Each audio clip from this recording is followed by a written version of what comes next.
नमस्कार मैत्रिणींनो, मी रुपाली. माझ्या यूट्यूब चॅनलमध्ये तुम्हा सर्वांचं खूप खूप स्वागत आहे. तर मी आज तुम्हाला चहाबरोबर जी आपण खारी खातो त्या खारीची रेसिपी दाखवणार आहे. पण मी मैद्याची न दाखवता मी गव्हाच्या खारीची रेसिपी दाखवणार आहे घरच्या घरी. तर चला बघूया साहित्य. तर मैत्रिणींनो, मी हे आपण जे पोळीसाठी पीठ दळून आणतो ते गव्हाचं पीठ घेतलेलं आहे. या वाटीने 2 वाट्या मी पीठ घेतलेलं आहे. ओवा मी 1.5 चमचा घेतलेले आहेत. त्या अशा थोड्याशा रगडून घ्यायच्या आहेत आणि पिठात टाकून द्यायचे आहे. 1 चमचा मी जिरं घेतलं आहे मैत्रिणींनो. चवीनुसार मीठ टाकून घेते बारीक. हे 2 चमचे मी तेल टाकून घेत आहे. तुम्ही तूप पण टाकू शकता मैत्रिणींनो, मी तेलाचा वापर करते. आता मी सगळं मिक्स करून घेते आधी व्यवस्थित. आपण जे तेल टाकलं आहे ते सगळं आधी पिठाला लागलं पाहिजे व्यवस्थित. आणि तेलाचं मोन आपल्याला कमीच वापरायचं आहे, खूप जास्त वापरायचं नाही आहे. त्याच्यामुळे मी 2च चमचे टाकलेला आहे. पिठाला व्यवस्थित तेल चोळलं गेलेलं आहे. आता मी पाणी टाकून घट्ट असा गोळा मळायचा आहे मैत्रिणींनो. आपल्याला ढिल्ला असा गोळा मळायचा नाही आहे, एकदम घट्ट मळायचा आहे.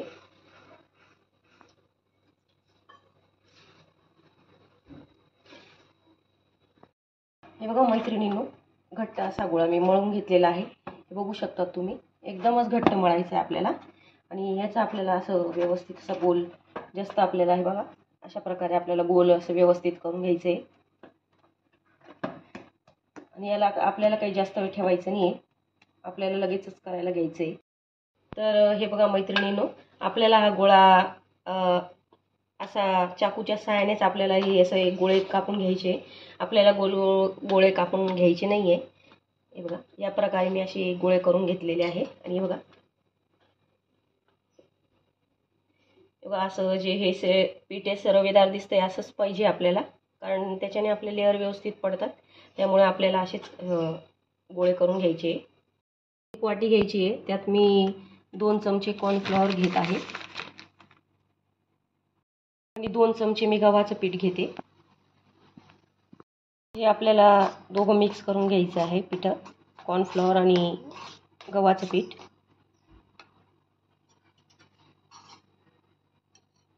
यात आपल्याला 3 चमचे गावरान तूप टाकून घ्यायचं आहे. असं आपल्याला हे सगळं मिक्स करायचं आहे. कमी पडलं तर आपल्याला यात अजून थोडंसं तूप टाकायचं आहे. आपल्याला हे थोडंसं असं पातळसर पाहिजे.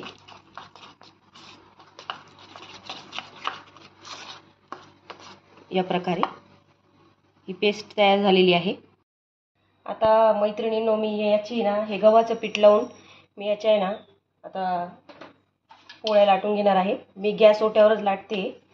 गॅस ओटा स्वच्छ मी धुवून घेतला होता, कारण आपल्याला एकदम पातळ पातळ पोळ्या लाटायच्या आहे. आता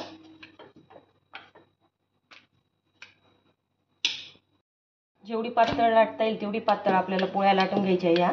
आणि ही पोळी पहिली तयार झालेली आहे. आता मी ती बाजूला ठेवते. त्याच्यावर थोडंसं पीठ टाकून घ्यायचं आहे, म्हणजे एकामेकाला चिटकणार नाही पोळ्या. आता मी दुसरी पोळी लाटून घेते. पोळी झाली आहे, मी आता याच्यावर टाकून घेते त्या पोळीवरच. असं थोडंसं पीठ टाकून मी एकावर एक पोळ्या टाकून घेतलेल्या आहेत. पोळ्या करून झालेल्या आहे मैत्रिणींनो. या 8 पोळ्या झालेल्या आहेत. आता मी खारी करायला घेते.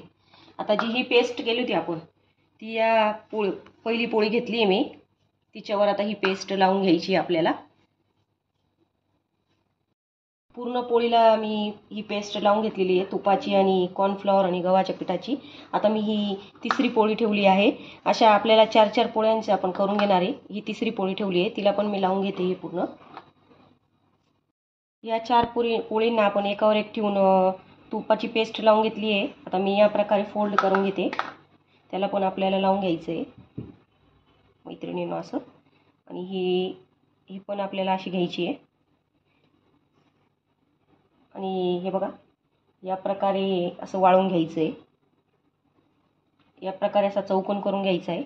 जास्त दाबायचं नाही आपल्याला, नाही तर आपल्या लेअर येणार नाही व्यवस्थित. आता मी दुसरे पण ज्या 4 पोळ्या आहेत त्यांचं करून घेते. मी पांढरा कागद घेतला आहे मैत्रिणींनो. मी याच्यामध्ये ना हे असं गुंडाळणार आहे. तुमच्याकडे बटर पेपर जर असेल तर बटर पेपर पण चालेल.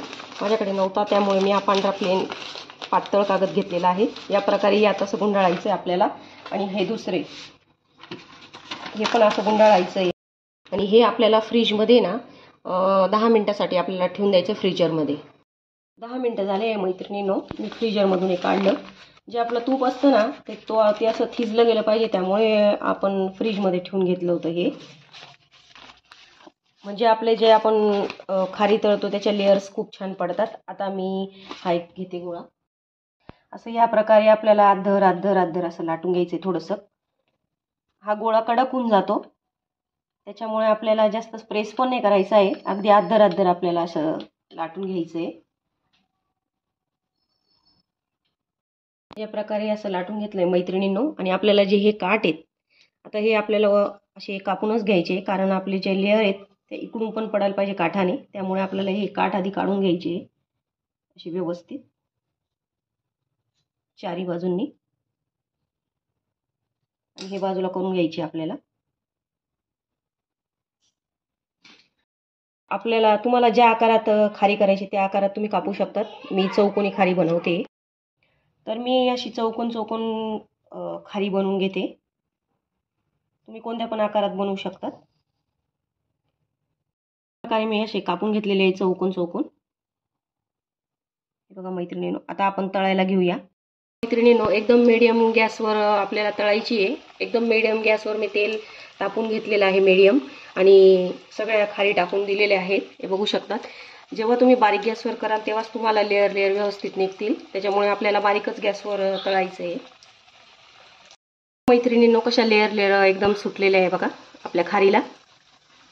आता एका बाजूने गोल्डन ब्राऊन झाली की मी दुसऱ्या बाजूने पलटून घेणार आहे. बघा, आपोआपच लेअर सुटतात.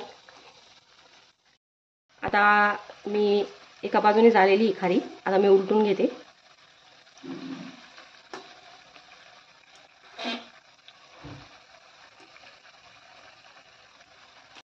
ही बघा मैत्रिणींनो, आपली खारी तयार झालेली आहे. आता मी ती काढून घेते. मैत्रिणींनो, मी हा दुसरा गोळा घेतलेला आहे. मी आता ही तुम्हाला दुसऱ्या आकारात दाखवणार आहे. काठ आहे ते मी काढून घेतलेले आहे. आता आपण लांब करू ही खारी.